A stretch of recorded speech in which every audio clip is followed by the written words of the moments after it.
Hello, here I am Rishikesh. Today after watching this video आप एक black and white photo को colourise photo में आसानी से कन्वर्ट कर सकेंगे। Do watch this video till the end. Let's get started. Okay, browser में जाकर सर्च करें Canva, open it. Now here go ahead with create a design option. This option is here eight top right corner. Now हम यहाँ पर जाएंगे custom size option के साथ। The width we will give as 1280 and height will be 720 pixel. You can give it as per your requirement. We can go ahead now with create new design.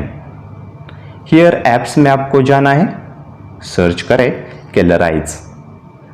Select the first one. Choose your file now. अब click करें Colorize image पर. It will take some time to colorize your image. Oh yes, here is the result.